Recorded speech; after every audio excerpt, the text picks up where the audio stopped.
Senhor esteja convosco. Ele está no meio de nós. Proclamação do Evangelho de Jesus Cristo segundo São Lucas. Glória a vós, Senhor.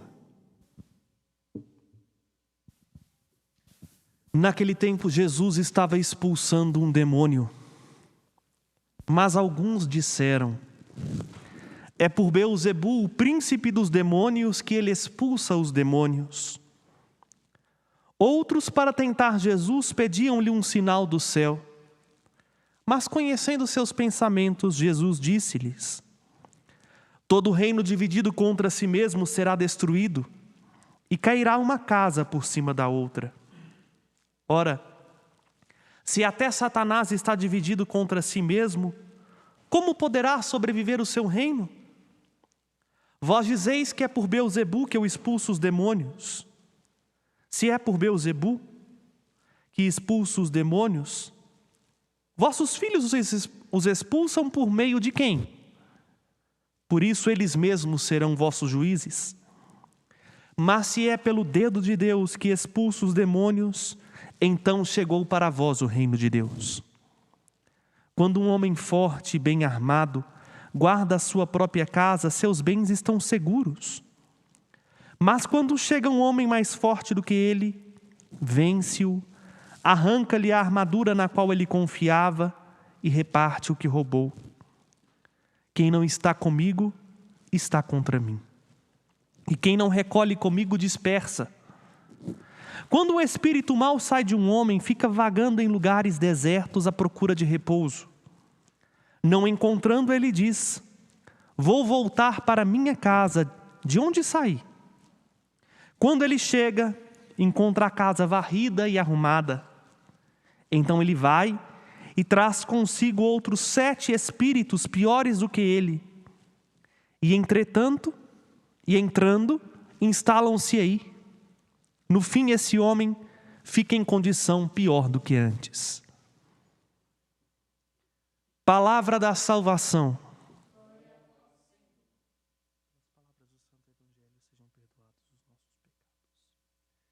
Amados irmãos e irmãs, hoje nós somos interpelados a uma cena meio dura da vida de Jesus, nosso Senhor.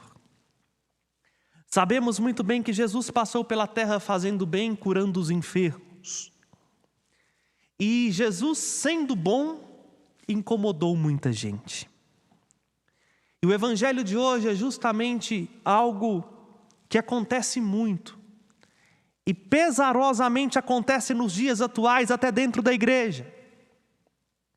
Quando pessoas que não querem de fato colaborar, ajudar, se põem a criticar, caluniar, difamar aqueles que fazem o bem. Nós já vimos isso. Às vezes, porque o bem está sendo feito por um fulano ou por uma ciclana com quem eu não vou muito com a cara, então começa-se uma ladainha de calúnias e às vezes difamatórias para minimizar o efeito do bem que foi feito em detrimento da pessoa que o realizou. Exatamente isso aconteceu com Jesus. Os fariseus, olhando para Jesus, disseram: ah lá, ele está expulsando o demônio, ele está fazendo bem, mas ele está fazendo isso não porque ele é bonzinho, não porque ele é santo, vocês estão iludidos. Ele está fazendo isso porque ele age pelo príncipe dos demônios. Quem semeia calúnia, quem semeia fofoca, quem semeia discórdia, no fundo, é imbuído de um sentimento diabólico, causa divisão. Semeia cisânia onde está sendo florescido o trigo, por causa de ciúme, por causa de inveja, por causa de picuinha, porque não consegue fazer o bem como o outro faz, porque não consegue ver o outro como um sinal de Deus e por isso precisa minar todas as forças. No entanto, Jesus, que é a verdade, que é a plenitude do amor, mostra diante dessa cena a plenitude da verdade. A verdade é uma só. Se Satanás está dividido contra Satanás, um reino destrói. Não tem como alguém fazer o bem por ação do mal. E aí Jesus conclui novamente: quem não está contra mim, está a meu favor. Aqui Jesus, nosso Senhor, nos precede no caminho. Às vezes nós ficamos tão condoídos quando somos perseguidos. Às vezes machuca-nos tanto sermos ofendidos por causa do bem que fazemos. E aqui nós precisamos nos recordar: no Mestre passou pela mesma coisa. E o discípulo não é maior do que o seu Senhor. Se quisermos fazer o bem, não podemos nos iludir achando que seremos aplaudidos e elogiados pelo bem que fazemos. Pelo contrário, se fizermos o bem, tenhamos a plena consciência de que seremos caluniados, difamados, perseguidos, tidos na conta de loucos. Quantos são chamados de doidos por causa do Evangelho? Quantos são chamados de alienados, fora do mundo, porque se propuseram a seguir Jesus? E aí Jesus precisa ser para nós um modelo de inspiração para não desanimarmos diante das perseguições, nem o nosso coração entristecer quando o burburinho daqueles que não acolhem a plenitude do Evangelho começam a fazer com que a nossa reputação, a nossa honra, o bem que fizemos seja minimizado, às vezes com meias verdades, com calúnias, porque o Mestre nos prepara um caminho. Mas este Evangelho também nos apresenta uma verdade ainda mais profunda. Diante da cena da calúnia, Jesus relata algo para aqueles que estão com Ele. Jesus revela algo para aqueles que acolhem o bem que Ele fez. E qual é a mensagem revelada para aqueles que querem estar com Jesus? Jesus é o vencedor do poder das trevas. Alguém pode até estar dizendo assim: padre, agora conta a novidade. Esta novidade, meu filho, é tão viva, mas nós esquecemos dela tão facilmente, que mal nenhum pode atingir ao próprio Cristo, porque Ele é Deus de Deus, luz da luz, Deus verdadeiro de Deus verdadeiro. E o exorcismo que Jesus faz não isenta o ser humano da sua responsabilidade por suas ações. Aqui está o ensinamento novo.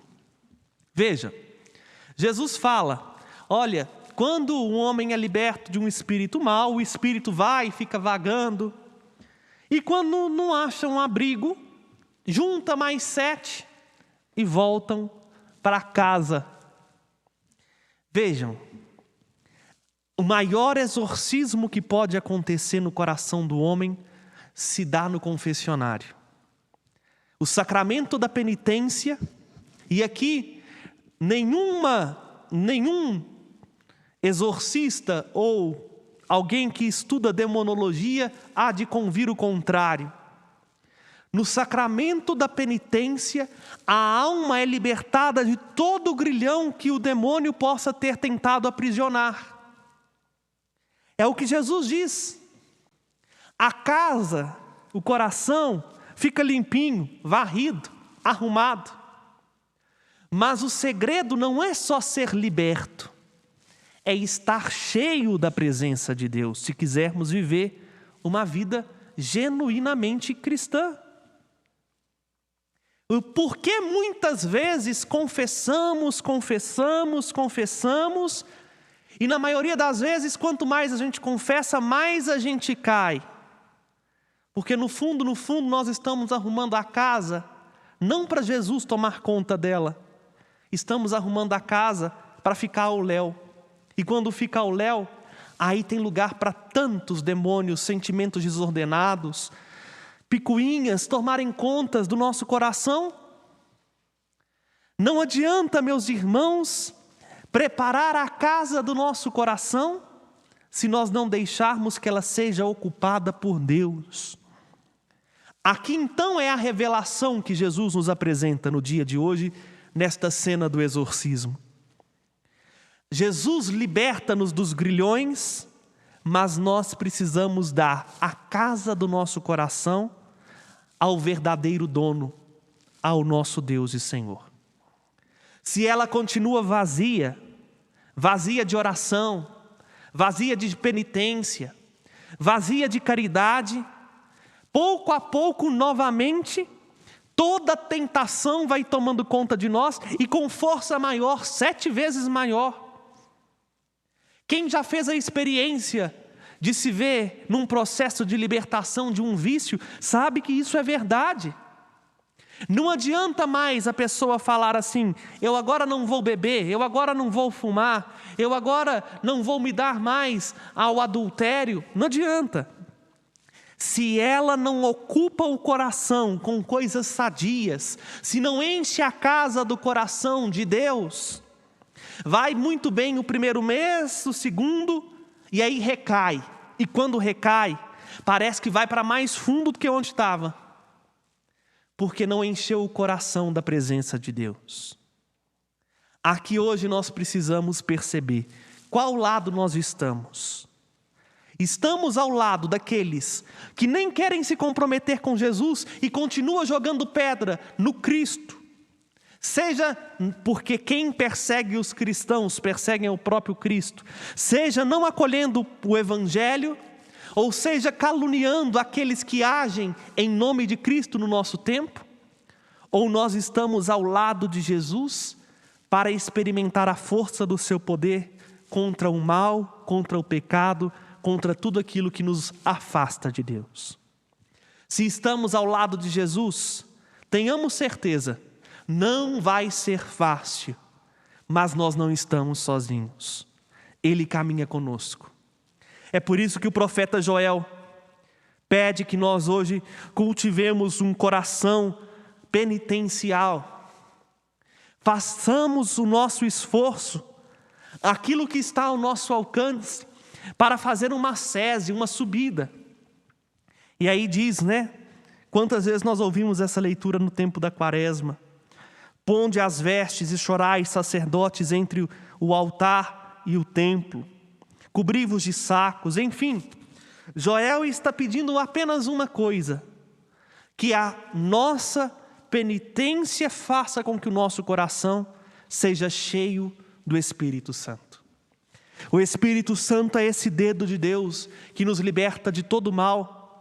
O Espírito Santo é a força de Deus capaz de iluminar a nossa razão, os nossos sentimentos, os nossos desejos, para ver que é Jesus que continua operando no nosso meio, quando alguém faz o bem, quando alguém fala a verdade, quando alguém é justo, quando alguém é correto. É o Espírito Santo que enche a nossa casa para que ela não fique vazia.